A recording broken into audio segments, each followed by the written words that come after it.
Firman Tuhan hari ini, judulnya bagi kita semua adalah makna bahtera Nuh bagi kita. Jadi hari ini kita belajar tentang apakah makna bahtera Nuh itu bagi kita sekarang. Mari kita membuka kitab kita, Kejadian pasal 6. Kejadian pasal 6 ayat 14 sampai 16. Sudah ada di situ ya. Kejadian pasal 6 ayat 14 sampai 16. Bapak Ibu Saudara yang kasih Tuhan, mari kita sama-sama membaca. Amin. Iya. 1, 2, 3. Buatlah bagimu sebuah bahtera dari kayu gofir. Bahtera itu harus kau buat berpetak-petak dan harus kau tutup dengan pakal dari luar dan dari dalam. Beginilah engkau harus membuat bahtera itu: 300 hasta panjangnya, 50 hasta lebarnya, dan 30 hasta tingginya. Buatlah atap pada bahtera itu dan selesaikanlah bahtera itu sampai sehasta dari atas, dan pasanglah pintunya pada lambungnya. Buatlah bahtera itu bertingkat bawah, tengah, dan atas. Amin. Haleluya. Puji Tuhan. Nah, Bapak Ibu Saudara kasih Tuhan, firman ini yang merupakan perintah Allah kepada Nuh. Perintah Allah kepada Nuh supaya membuat bahtera. Amin. Bahtera yang dibuat itu bukan kecil, tapi sangat besar. Sungguh teramat besar, lebih luas dari lapangan sepak bola. Nah, saudara yang kasih Tuhan, kenapa Tuhan memilih Nuh itu sekarang? Kenapa bukan orang lain yang dipilih? Padahal ada banyak orang pada zaman itu, tapi hanya Nuh yang dipilih. Mari kita membaca Kejadian pasal 6 ayat 9. Coba kita lihat ya, ayat 9. Kenapa kok bisa Nuh yang dipilih Tuhan? Iya. Kejadian pasal 6 ayat 9. Ayo sama-sama kita membaca. 1, 2, 3. Inilah riwayat Nuh. Nuh adalah seorang yang benar dan tidak bercela di antara orang-orang sezamannya. Dan Nuh itu hidup bergaul dengan Allah. Amin. Jadi kenapa Tuhan memilih Nuh? Karena Nuh itu orang benar. Setelah benar, dia juga bergaul dengan Allah. Dan satu lagi saya tambahkan, karena Nuh itu mau. Amin. Allah memilih orang-orang yang mau. Jadi untuk menentukan kita itu pilihan Allah atau bukan, tergantung kemauan kita. Amin. Amin. Sekarang saudara yang mau ibadah hari ini, amin, berarti saudara pilih Allah. Orang yang maulah yang dipilih oleh Allah. Tapi kalau tidak mau, nggak akan pernah dipilih. Begitu juga ibadah. Orang yang mau dipilih Tuhan, amin. Kalau tidak mau, nggak akan pernah dipilih Tuhan. Jadi bersyukur sekarang ini saudara semua mau ibadah, walaupun panas cuacanya, amin. Amin. Saudara yang dikasih Tuhan, kalau kita melihat berapa luas perahunya, berapa luas kapalnya. Tadi kita lihat di sini panjangnya 300 hasta, lebarnya 50 hasta, kemudian tingginya 30. Satu hasta itu 0,45 meter. Jadi kalau dikali-kalikan 300 hasta itu berapa meter? 135 meter. Panjang sekali. Kemudian lebarnya berapa? 22,5 meter. Tingginya 30 13,5 meter. Biasanya rumah tingginya berapa?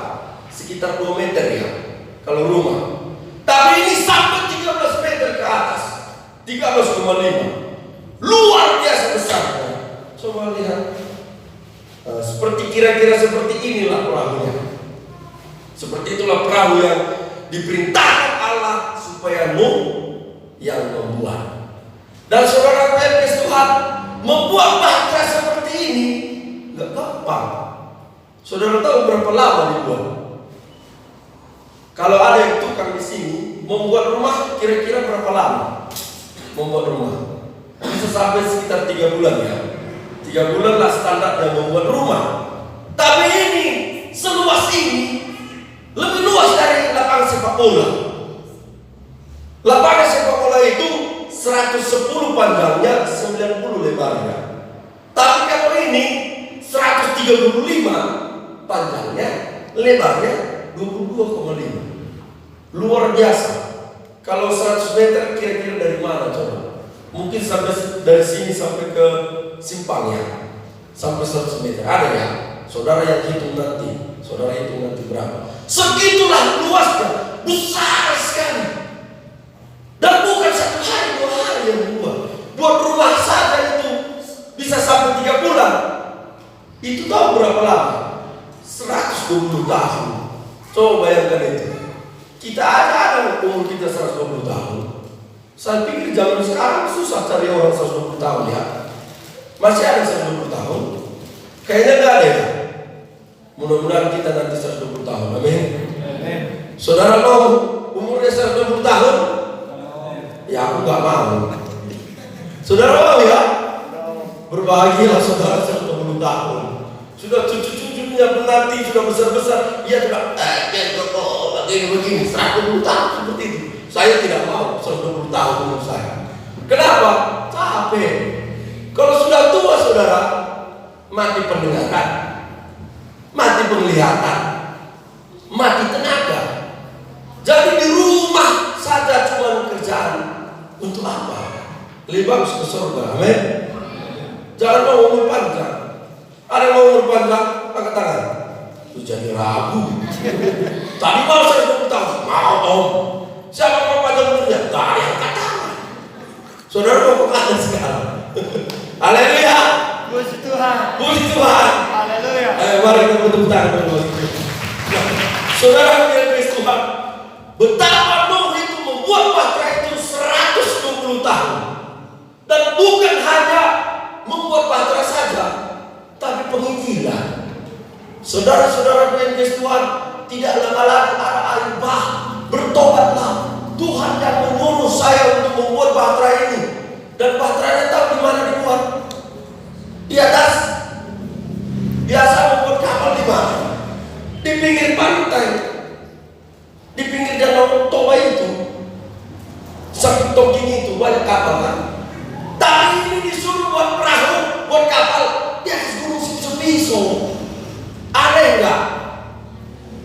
Aneh, sangat aneh dan nggak masuk di akal. Kenapa Tuhan suruh buat di atas? Karena air bahnya melebihi dan melewati gunung. Betapa luar biasanya bahaya pada waktu itu. Jadi saudara pilih Tuhan, orang yang maulah yang dipilih Tuhan. Sama-sama katakan mau. Mau apa sekarang? Pilih Tuhan. Haleluya. Puji Tuhan. Sama-sama katakan mau. Mau apa? Pilih Tuhan. Apa? Pilih Tuhan. Iya, tepuk tangan saudara-saudara. Harus kita mau dipilih Tuhan. Kalau tidak mau berarti kita bukan pilihan. Saudara pilih Tuhan, kalau kita mau sebenarnya gampang ikut Tuhan. Tapi yang ianya nggak mau. Kenapa orang susah kali diajak datang ke gereja? Karena nggak mau. Betul ya? Kalau mau langsung bisa datang ke gereja. Tapi masalahnya itu tidak mau. Tapi puji Tuhan, saudara hari ini mau. Amin. Nah, saudara yang dikasih Tuhan, ada 3 fakta yang menarik tentang bahtera Nuh. Mungkin orang berpikir bahtera-bahtera saja. Tapi ada 3 fakta mengenai bahtera Nuh ini. Apakah fakta itu? Yang pertama, pintunya hanya 1. Pintunya hanya 1. Sebelum kita bahas, mari kita membuka kitab Kejadian pasal 6 ayat 16. Kejadian pasal 6 ayat 16. Saya rindu saudara yang membaca. Baca dengan kuat bagi yang tahu membaca, bagi yang tidak tahu membaca silakan mendengar, gak apa-apa. Kejadian pasal 6 ayat 16. Saudara membaca ya, amin. Baca kuat ya, supaya saudara jangan ngantuk. Soalnya ini panas sekali matahari ini, bisa ngantuk juga. Saya di sini berkhotbah, saudara di belakang, ayam goreng belum dipotong, ayam yang kacang. Tunggu ya, saudara membaca ya. Ya, Kejadian pasal 6 ayat 16. 1, 2, 3. Buatlah atap pada bahtera itu dan selesaikanlah bahtera dari atas, dan pasanglah pintu pada lembutnya. Buatlah bahtera itu bertingkat bawah, tengah dan atas. Amin. Amin. Pintunya hanya 1. Kenapa kok pintunya hanya 1? Itu menjadi pertanyaan. Biasanya kalau kapal besar itu pintunya banyak, apalagi bertingkat. Ada pintu di atas, ada pintu di bawah. Tapi itu cuma 1. Kok cuma 1? Apa maksud Tuhan?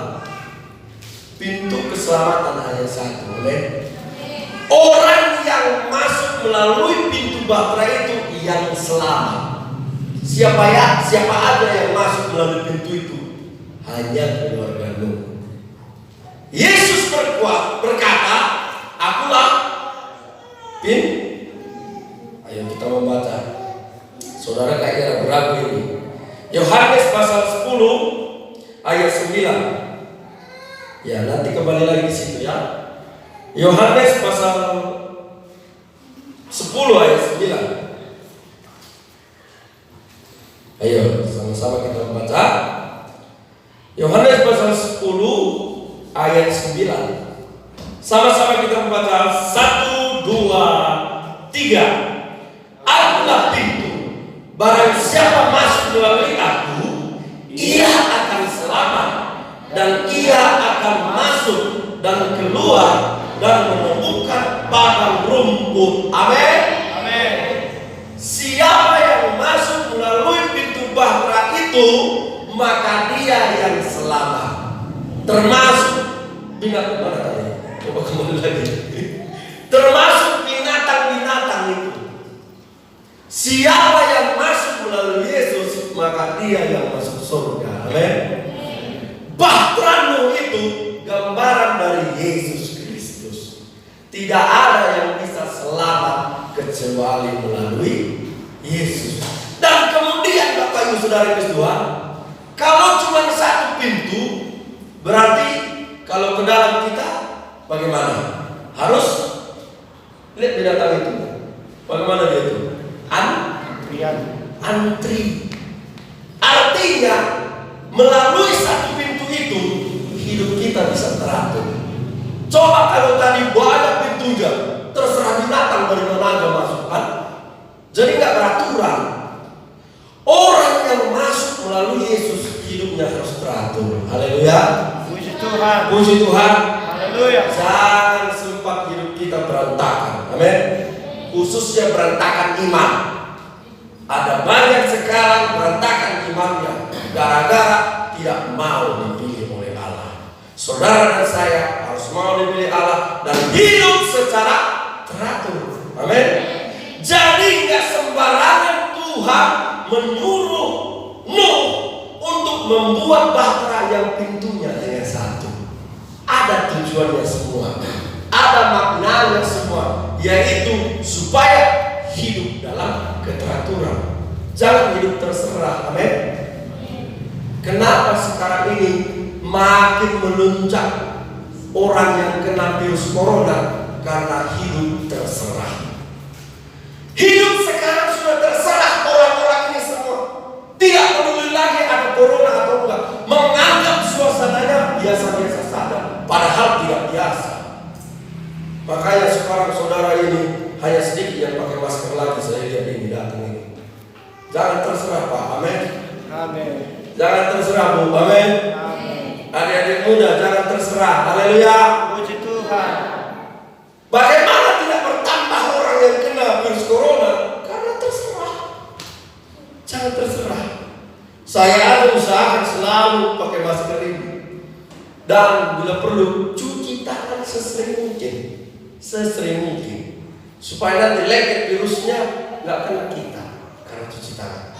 Saudara Tuhan, begitulah makna berangku, bahtranu. Kenapa pintunya hanya satu? Supaya bisa antri binatang juga. Kalau binatangnya saling berebutan masuk bagaimana? Bisa runtuh bahtera itu, bisa hancur bahtera itu. Tapi dengan satu pintu, harus berjejer, harus antri. Rumah aja pun banyak pintunya kan? Ada pintu depan, ada pintu belakang, seperti itu. Sehingga bisa dari mana pun bisa masuk, dari depan, dari belakang. Makanya sengaja saya tutup pintu samping ini supaya saudara jangan masuk dari sini. Haleluya. Coba ada yang datang dari sini, ada datang dari sana. Bagaimana? Datang melihat. Saya juga bingung, kapan datangnya? Kok tiba-tiba sudah masuk? Biasa seperti itu. Tapi karena satu pintu, makanya hidup teratur. Begitulah keselamatan kita. Hanya satu pintunya, yaitu Yesus Kristus. Amin. Masuklah melalui Yesus. Kalau saudara tidak melalui Yesus masuk, maka tidak ada keselamatan. Bukan hanya itu saja Bapak Ibu Saudara Kristus. Nah, Yohanes 10 ayat 9 tadi sekali lagi saya baca supaya kita paham ya. Katanya seperti ini. Akulah pintu, barang siapa masuk melalui aku, ia akan selamat. Katakan selamat. Selamat. Dan ia akan masuk dan keluar dan menemukan padang rumput. Artinya apa? Orang yang masuk melalui Yesus hidupnya tidak akan pernah kekurangan. Amin. Kita ini adalah gambaran domba. Jadi masuk melalui pintu Yesus sudah disediakan padang rumput. Padang rumput itu adalah makanan domba. Artinya saudara, segala kebutuhan kita selain kita selamat disediakan oleh Tuhan. Amin. Amin. Bagi yang suka nggak kerja 2 minggu tenang. Haleluya. Kalau saudara masuk melalui pintu Yesus dipelihara. Tapi sudah menipis Om, nggak ada lagi mau masuk ini. Sudah 2 minggu nggak kerja Om, bagaimana ini? Sudah dalam jagung semua orang, nggak ada lagi kerjaan. Haleluya. Puji Tuhan. Haleluya. Puji Tuhan. Tetaplah puji Tuhan. Masuk melalui pintu Yesus, kehidupan saudara sudah disediakan kebutuhannya. Amin. Pasti. Yang penting saudara memiliki satu pintu aja. Pintu berkat, pintu keberhasilan hanya satu, yaitu Yesus Kristus. Amin. Jangan cari pintu yang lain. Ada banyak orang udah nggak ada lagi kerja di sini. Bagaimana nggak pindah lagi kita ke Nias? Saudara capek lah. Pindah lagi kita ke Nias pula. Kalau nggak pindah ke Brastagi, pindah lagi ke Medan, pindah lagi ke Torganda. Kenapa pindah terus? Emangnya di sana ada kerjaan juga? Bisa aja musim kemarau juga. Haleluya. Bertahanlah masuk melalui satu pintu. Mungkin saudara merasa, kenapa berkatnya kayak berkurang hari-hari ini? Kok berkatnya kayaknya kadang datang, kadang enggak? Mengendap dia. Tanya hati saudara, pintu saudara melalui siapa sekarang? Melalui pikiran sendiri, melalui kekuatan sendiri, atau melalui Yesus Kristus? Saudara yang Tuhan, mari kita masuk melalui satu pintu, yaitu Yesus Kristus. Amin. 10.000 pun uang bisa tahan seminggu. Kalau nggak dibelanjakan maksudnya tahan seminggu. Tapi 1 juta pun kalau Tuhan nggak berkati, hari ini juga bisa belanja saudara ke pasar minggu habis bisa. Tapi kalau Tuhan berkati, yang 10.000 ini bisa menjadi Tuhan 2 ikan 5 roti. Amin. Saya selalu beriman seperti itu. Saudara kan melihat sendiri, kamu tidak pernah kerja di sini hanya doa saja, tapi dengan mujizat 2 ikan 5 roti cukup bisa setahun. Amin. Enggak ada akhir. Amin. Begitu berkat itu 10.000 pun kalau dilipat gandakan Tuhan bisa jadi 100.000, bisa jadi 1 juta. Amin. Entah dari mana Tuhan bisa menolong kita. Jalan keluar Tuhan itu banyak.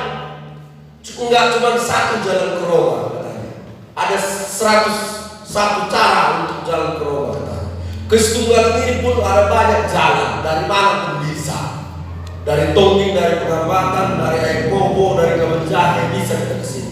Begitulah jalannya berkat Tuhan bagi kita. Yang penting kita masuk melalui 1 pintu, Yesus Kristus. Amin. Haleluya. Puji Tuhan. Yang kedua, mungkin saudara yang saudara ragu sekarang ini, kapan ada kerjaan? Nah, ini yang kedua. Lihat ini yang kedua. Iya. Yang kedua, apa fakta yang menarik tentang Bahtera Nuh? Yang kedua adalah jendelanya di atas. Ayo kita buka lagi. Kejadian pasal 8 ayat 6. Ya, supaya kita sama-sama paham. Kejadian pasal 8 ayat yang ke-6. Ya. Mari saudaraku yang dikasihi Tuhan, sama-sama kita membaca ya. Kejadian pasal 8 ayat 6. Ayo, sama-sama kita baca. 1, 2, 3. Sesudah lewat 40 hari, maka Nuh membuka tingkap yang dibuatnya pada bahtera itu. Nah, tingkap di sini, kalau saya melihat di Kamus Besar Bahasa Indonesia, artinya adalah jendela di atap. Jendela di atap atau di atas. Jadi, kok bisa jendelanya di atas? Biasa jendela di mana? Di samping kiri dan kanan. Makanya jendela gereja kita ini juga kan samping kiri kanan, kalau enggak di depan. Tapi ini jendelanya kok bisa di atas? Ada apa Tuhan ini? Kok bisa Tuhan suruh Nuh membuat jendela bahtera itu di atas? Nah itu sekarang. Nah, saudaraku yang dikasihi Tuhan, tujuannya kalau di samping bisa kita pandang ke kiri kanan enggak? Bisa kalau di samping. Kalau di samping dari jendelanya, waktu itu kan ada air bah, ada gelombang yang besar. Kalau Nuh melihat ke samping, apa yang terjadi? Dia ketakutan. Begitu juga kita. Tuhan mau kita selalu melihat ke atas. Itu tujuannya. Kenapa jendela di atas? Tujuannya supaya selalu memandang ke atas. Kalau kita pandang kiri kanan, ada masalah. Ada mukanya lagi yang cemberut. Ada mukanya sakit perut. Ada mukanya yang lagi gampang. Ada banyak begitu. Kalau lihat samping kiri, kanan. Ada belakang yang menggosipi. Seperti itu. Tapi kalau kita lihat ke atas, kiri kanan kita lihat enggak? Enggak kita lihat. Artinya jangan pernah memandang masalah. Amin. Kalau kita pandang masalah yang ada dalam diri kita, grogi, ketakutan, khawatir. Jadi Tuhan tidak sembarangan menyuruh Nuh supaya membuat jendelanya di atas, supaya Nuh selalu melihat ke atas, hanya memandang Tuhan saja. Amin.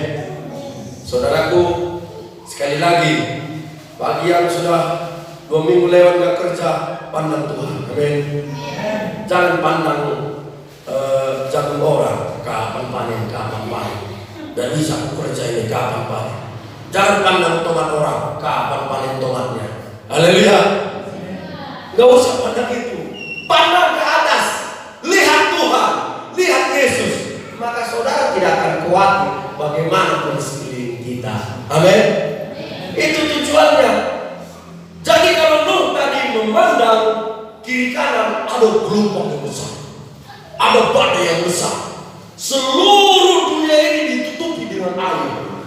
Ada rasa apa? Ketakutan, khawatir, kapan saya tenggelam, kapan saya tenggelam. Pasti itu yang dipikirkan.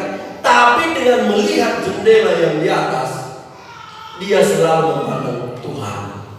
Dia tidak pernah memandang air bah yang begitu besar, sehingga tidak ada kekhawatiran dalam dirinya. Amin. Suatu ketika murid-murid Yesus berlayar di Danau Galilea, maka apa yang terjadi? Di tengah-tengah danau itu, murid-murid Yesus naik kapal, muncul angin ringin. Angin yang begitu besar. Namun apa yang terjadi? Ketika Yesus datang di tengah-tengah danau itu dan berjalan di atas air. Berjalan di atas air, maka apa yang terjadi? Petrus dengan iman yang kuat, Tuhan, suruhlah aku berjalan di atas air untuk mendapatkan Engkau. Apa kata Tuhan? Silakan, mari katanya. Pas dia berjalan dengan melihat Yesus, dia tetap berjalan di atas air. Petrus yang berjalan di atas air, kok hebat manusia bisa berjalan di atas air. Tapi ketika angin ribut itu meniup badannya, seperti itu, dingin rasanya, bahaya. Tenggelam ya ini, dilihat dari kiri kanan. Akhirnya dia tenggelam. Pas dia melihat Yesus yang berjalan di atas air, dia jalan juga di atas air. Tapi ketika dia lihat kiri kanan, apa yang terjadi? Ada angin yang kencang sekali, maka dia ikut tenggelam. Saudara yang kedua, supaya jangan hilang iman kita, tetap lihat Yesus. Amin. Kalau saudara melihat masalah, saudara akan ikut tenggelam bersama-sama dengan masalah itu. Haleluya. Puji Tuhan. Apa sekarang masalahnya? Jangan selalu itu dipikirin. Jangan itu selalu dipikirkan. Kalau dipikirkan selesai enggak? Enggak bakalan selesai. Tapi didoakan bisa selesai. Amin. Haleluya. Puji Tuhan. Nah, kemudian saudara yang kedua, yang ketiga, saya tidak akan lama-lama. Saya paham juga saudara. Om ini nama kantor, kapan pulang. Seperti itu. Amin. Saya sadar. Saya mau jadi kepala saudara yang bijaksana. Amin. Panjang pun nanti cerita. Amin Om. Jadi aminnya kemana sekarang? Lebat ke belakang. Jadi saudara bagi Tuhan, saya mau menjadi kepala yang bijaksana. Saya paham hati saudara semua. Amin. Masih sama? Amin. Haleluya. Puji Tuhan. Haleluya. Sama-sama katakan. Jangan ngantuk. Iya, tepuk tangan dulu saudara. Haleluya. Soalnya sudah ada, saya lihat tadi. Seperti itu, jadi saya juga mengerti, saya paham. Sekarang langsung saja yang ketiga, fakta yang menarik tentang Bahtera Nuh. Yang ketiga, yaitu tidak ada kemudi, tidak ada supirnya. Mari kita membuka kitab dulu. Kejadian pasal 7 ayat 18. Kejadian pasal 7 ayat 18. Ya. Mari kita membaca ya. Kejadian pasal 7 ayat 18. Ya, sama-sama kita membaca supaya saudara dan saya jangan ngantuk ya. 1, 2, 3. Ketika air itu makin bertambah-tambah dan naik dengan hebatnya di atas bumi, terapung-apunglah Bahtera itu di muka air. Saudara yang dikasihi Tuhan, biasanya kapal itu ada nahkodanya, ada setirnya. Jadi ada supirnya. Kalau dalam mobil itu ada supirnya. Tapi itu kenapa Tuhan nggak mau membuat supir? Nuh nggak tahu bawa perahu dan nggak ada setir bahasa Indonesia. Nggak ada setirnya. Kenapa Tuhan buat seperti itu? Saudara yang dikasihi Tuhan, saya juga berpikir ini kok aneh ya Bahtera Nuh ini. Kenapa kok nggak ada supirnya? Jadi dia terapung kemana-mana, terapung. Saudaraku yang dikasihi Tuhan, tujuannya apa? Supaya Nuh berserah pada Tuhan, taat pada Tuhan. kemanapun Tuhan bawa, terserah Tuhan. Pasti kepada keselamatan. Amin. Amin. Jadi tujuannya gak ada supirnya, supaya Tuhan yang jadi supirnya. Amin. Supaya Tuhan yang menjadi nakodanya. Kalau tadi dibuat setiur kapal itu, maka Nuh yang membawa, terserah Nuh lah mau kemana, seperti itu. Bukan terserah Tuhan. Ujung-ujungnya bisa sesat. Begitu kehidupan kita. Kalau hidup kita yang menjadi supirnya bisa tersesat. Tapi kalau Tuhan yang menjadi nakodanya, ada keselamatan. Amin. Bagaimana dengan kehidupan saudara? Selama ini siapa yang menjadi supir saudara? Saudara sendirikah, ibliskah, atau Tuhan? Pilih mana? Coba pikirkan. Kenapa kok selalu saya ini om? Selalu mengalami kesusahan. Usaha pekerjaan ini gak berhasil. Usaha tanam ini belum berhasil. Mungkin bukan Tuhan supir saudara. Kalau Tuhan supir saudara pasti berhasil. Walaupun ada air bah yang melanda. Amin. Amin. Itulah gambaran orang-orang yang gak mau Tuhan jadi supirnya. Ada banyak tenggelam itu. Ada banyak sekarang orang tenggelam dalam masalah air bahnya sendiri. Karena apa? Tidak mau supirnya Tuhan, tidak mau nahodanya Tuhan. Saudara biarkan Tuhan, kalau kita Tuhan yang mengatur, Tuhan kita buat yang menuntun langkah kita menjadi supir kita, maka ada jaminan keselamatan. Amin. Maka ada jaminan keberhasilan, maka ada jaminan kesuksesan seperti Nuh. Nuh sekarang tenang aja, gak usah kita pusingkan mau arah kemana kita nanti, gak usah. Ada Tuhan yang menuntun, ada Tuhan yang mengarahkan. Seperti kapal Nuh. Amin. Amin.